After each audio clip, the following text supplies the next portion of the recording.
And so one thing I wanted to start with before we get into all the specific teams, and Jensen, I'm going to ask you first for this. Obviously, Jensen Goh here is one of my guests. Guy's a coach, been on many of my shows.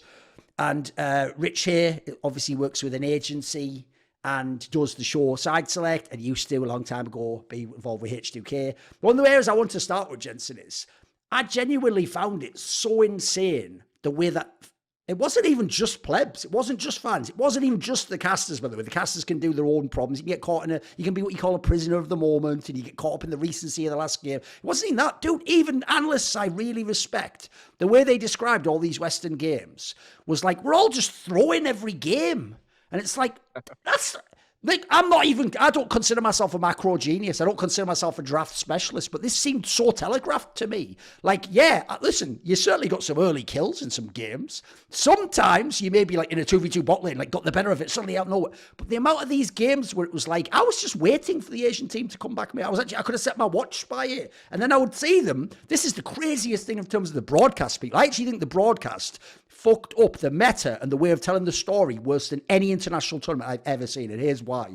Because what they would do for real is they would see a team get ahead with the better early comp, get the kills, maybe even get like a dragon or something, win one like skirmish / team fight, and then the Asian team, even no matter what comp they had, would literally like gods out team fight constantly their way back into the game and then win the game. And every time, by the way, it got to even ground, they'd win one team fight and wipe the whole fucking team and just end the game, end the entire game. And this was being described as throws, and for real, it was being talked about as though like, oh, we should have won that. It's like, bro, could you imagine if you reversed it, by the way? Because I remember what G2 used to do this in 2019. Imagine if they were behind all the time. Imagine if they were overcoming team fight odds it should never be in. You would be going crazy for the team that's behind. You'd be like, this is the greatest thing I've ever seen. It's all, I couldn't believe, like, because essentially my complaint is this. I found a way to crystallize it. I'm from CSGO. You're supposed to just be a world-class analyst at the World Championship doing the best teams.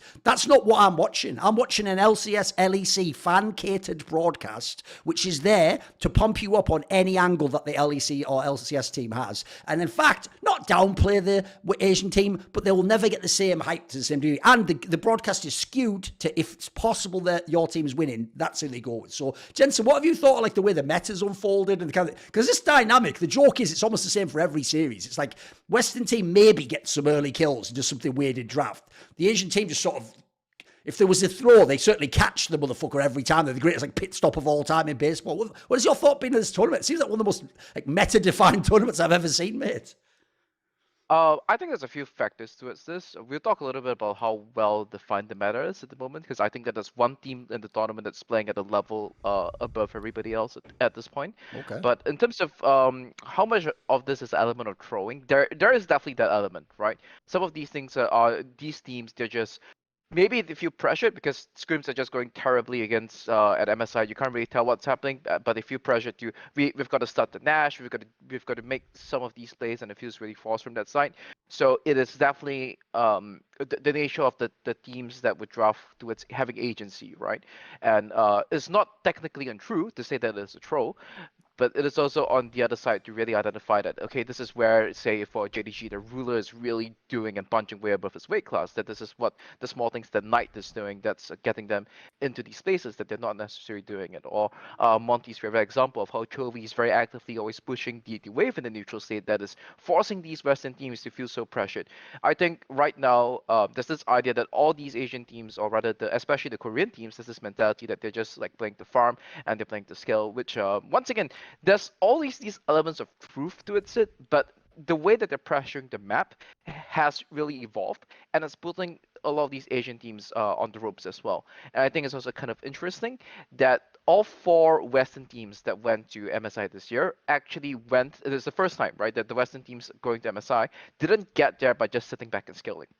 It's the first time that all the Western teams are going, playing this more high agency style, which was definitely rewarded by the meta during the spring playoffs. And we are seeing a result of that. Like G2, I think somewhere in the internal scrim meta, they were playing the Nautilus, Nidalee, and things. And they had lots of success with it, and people are starting to adapt towards these strategies as well. And as a result of that, when it comes to converting the leads, if you've watched the LPL long enough, the LPL goal graph itself is a meme, right? Where it's like one team is just winning the game. They're like 10k ahead at 20 minutes, and they somehow find a way to lose the game. And if you've watched the LPL for the last 3 years, you'll start to realize that things like goal leads are fake, right? That the idea of a lot of the usual metrics that casters use to describe Kills the game is the classic aren't one, necessarily right? true. Kills are pretty fake. Yeah, right. Like a team can be down like 10 kills, but they're still like up like 3k goal, or they have like complete control of the map because all the side lanes are pushed in and things like that. And that's one of the things that the Western teams don't necessarily understand, is that these Asian teams, they actually are okay dying on the side lane as long as they get the wave.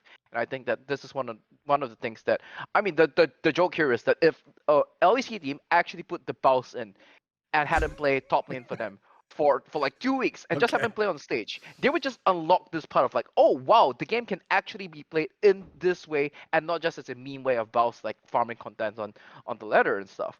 So that's one of the things that the casters, this idea of like, how do you track who's ahead in the game, right? There's different models for doing that, and the most the most intuitive way to do it is like, you look at the screen, okay, one number is greater than the other, therefore this team is ahead.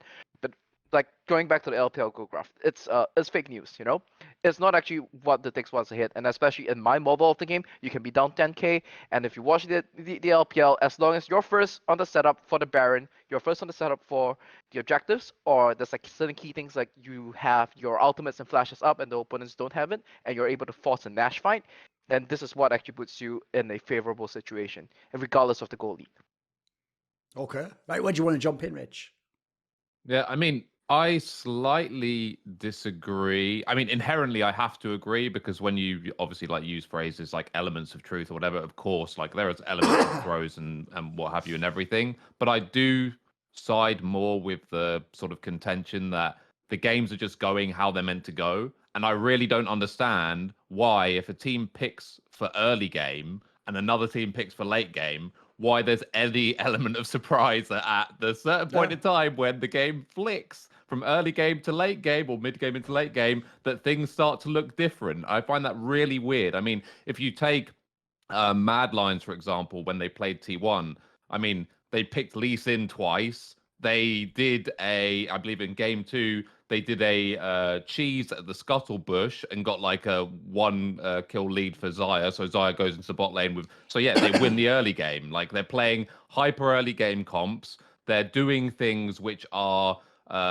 sort of low risk, high reward. So in terms of camping bushes, and I mean, you can even just call it cheese, right? To get ahead early, and then at a certain point in the game, the other team starts to get items and becomes competitive in fights. So I didn't watch any of those games and think, oh my god, I cannot believe like this level of throw or something like that. And this also ties into something else, which is like a massive pet peeve of mine, which still gets perpetuated and pushed by casters and analysts, I'll say in inverted commas, when it comes to this, is like the concept around fighting around objectives and who's in control and who's not.